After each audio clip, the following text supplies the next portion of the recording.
Hakim, Imam Tirmidzi, Imam Abu Dawud dan Imam Ahmad bin Hanbal, hadis yang sahih. Nabi Adam bertawassul kepada Allah dengan kedudukan Nabi Muhammad SAW. Maka Nabi Adam berkata, Allahumma inni as'aluka bihaqqi Muhammadin at-taghfirli.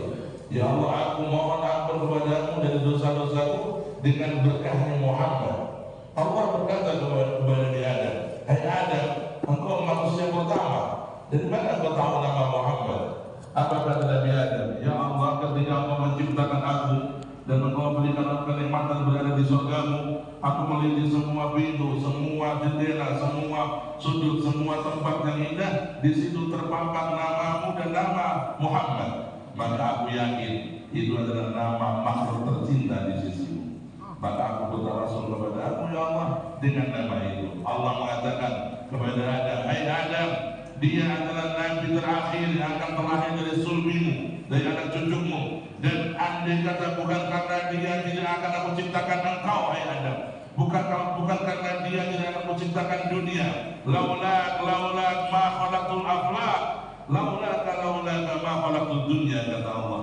Hai Adam, kalau bukan karena Muhammad kekasihku, tidak aku ciptakan engkau, tidak aku ciptakan jagat raya, tidak aku ciptakan dunia dan seisinya. Aku ciptakan semua ini untuk menampakkan bagaimana aku menciptakan makhluk terindah, makhluk termulia, makhluk yang tidak bisa dikhayalkan kecuali Muhammad SAW. Kita tidak akan mampu untuk mengenal hakikat Rasulullah. Tidak akan mampu kita mengetahui kemuliaan Rasulullah secara hakiki, karena yang tahu hanya Allah Subhanahu wa Ta'ala. Manusia itu melihat Rasulullah hanya dengan satu lubang kecil yang dia tahu, dan dia sudah terbelalak kagum dengan keindahan Nabi Sallallahu Alaihi Wasallam. La hadathu al-uyunu fi masalathu basharan kailan yuzihum dhalala. Maka beruntunglah generasi terhebat, generasi yang satu zaman dengan Nabi Muhammad SAW. Mereka, para sahabat Nabi, orang-orang yang tidak bisa dibandingi oleh umat-umat setelahnya, generasi setelahnya. Sehebat apapun wali Allah, sehebat apapun keramatnya wali Allah, sehebat apapun kenikmatan amalia ibadah seorang wali Allah, tidak akan pernah sampai kepada derajatnya para sahabat. Kenapa? Karena para sahabat adalah orang-orang yang dipilih oleh Allah untuk bisa hidup sezaman dengan Nabi Sallallahu Alaihi Wasallam, bisa melihat Rasulullah langsung, bisa salaman langsung, bisa sholat jamaah langsung, bisa bersentuhan langsung, bisa makan dahar saat kalian di Rasul, Allahumma sholli ala Muhammad, bercanda dengan Rasul. Padahal Rasulullah itu orang yang akhlaknya biasa, akhlaknya sederhana, tapi beliau dimuliakan oleh Allah, diberikan keistimewaan, dicintai oleh Allah dengan cinta yang paling besar. Tidak ada makhluk yang dicintai Allah seperti Nabi Muhammad SAW. Tidak ada ciptaan SAW. Al-Anbiya, para nabi semuanya tahu kemuliaan Rasulullah. Ketika Rasulullah Isra Mi'raj, beliau berada di Masjidil Aqsa, semua nabi, semua rasul dari mulai Nabi Adam sampai Nabi Isa diminta oleh Allah untuk kumpul di Masjidil Aqsa. Al-Aqsa, semoga Allah memberikan pertolongan kepada saudara kita di Al-Aqsa, Al-Muslim Palestina. Semoga Allah segera memberikan kemenangan, Masjidil Aqsa segera bisa lepas dari cengkraman Yahudi. Ya Rabb, amin, Allahumma amin, amin, ya Rabbal alamin. Al-Aqsa ketika malam itu menjadi saksi betapa mulianya sang Nabi kita, sang Rasul kita. Ketika beliau sampai di Al-Aqsa, semua Nabi sudah kumpul, semua Rasul sudah kumpul. Nabi-Nabi yang mereka sedang menikmati alam kubur mereka, menikmati alam rohani mereka, disuruh kumpul ke Aqsa semua. Untuk apa? Menyambut Nabi Muhammad SAW. Kemudian malaikat Jibril mengumandangkan qomat, Allahu Akbar, Allahu Akbar. Kemudian dia akan salat jamaah. Kemudian malaikat Jibril meminta Nabi Adam, ya Adam, silakan menjadi imam. Faqala, saya tidak berani jadi imam. Qala Ibrahim, ya Nuh, ya Isa, ya Musa, tidak berani. Akhirnya malaikat Jibril memegang tangan Rasulullah Sallallahu Alaihi Wasallam, Nabi Muhammad, dan beliaulah yang ditampuk menjadi imam bagi seluruh para nabi, seluruh para rasul. Ya, kita baca di tafsir Ibnu Katsir, kita baca di kitab hadis Sahih Bukhari, bagaimana para nabi semua mengakui beliau dan Rasul kita sebagai pemimpin mereka, karena mereka tahu siapa hakikat Nabi Muhammad SAW.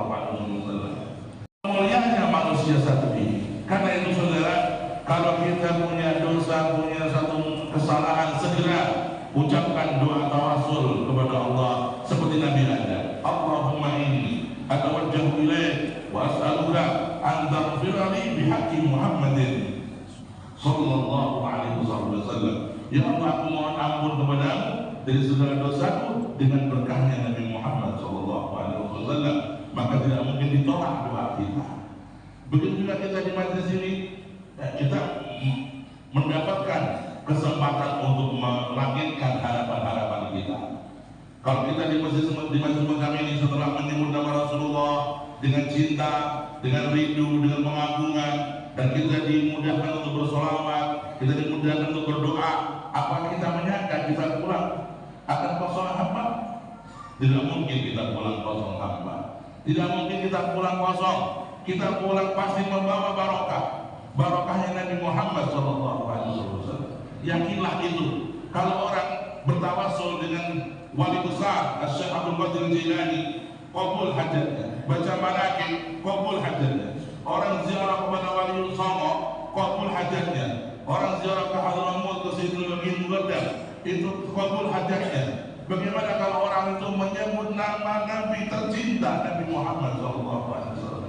Tidak mungkin tertolak doanya, tidak mungkin dikecewakan oleh Allah Ta'ala. Yang penting kita jujur dan sungguh-sungguh kepada Allah. As-sidq adalah sebaik-baik kendaraan. Kejujuran kepada Allah adalah suatu syarat mutlak di dalam bercinta, di dalam beribadah, di dalam berdoa. Syaratnya adalah sidq. Ya ayyuhalladzina amanu taqullaha wa kunu ma'as shadiqin. Hai orang-orang yang beriman, bertakwalah kepada Allah dan jadilah kalian bersama rombongan orang-orang yang sungguh-sungguh kepada Allah. Mudah-mudahan kita dilayakkan oleh Allah untuk bisa mencintai Rasulullah dan dicintai Rasulullah. Amin Allahumma amin ya rabbal alamin. Dan di majelis semacam ini kita juga bisa mendidik anak-anak kita. Hari apakah Roti subuh Masjid At-Taufik.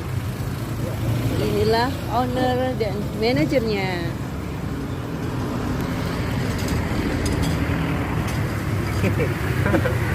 Ini hari pertama pembukaan roti subuh teku, roti gandum yang dengan berbagai varian yang sangat sehat untuk orang-orang yang ingin mengurangi nasi, mulai beralih ke yang lebih sehat. Ada roti gandum dan lebih mengenyangkan, yang kalau belinya setelah sholat subuh insya Allah lebih barokah dan lebih bisa semangat di pagi hari.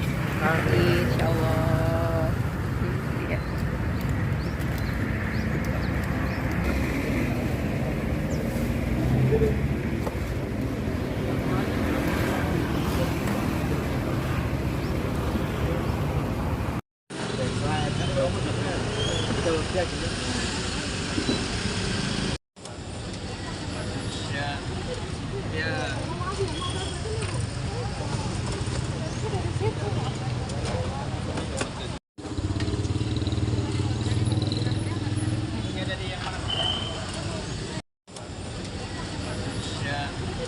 Yeah.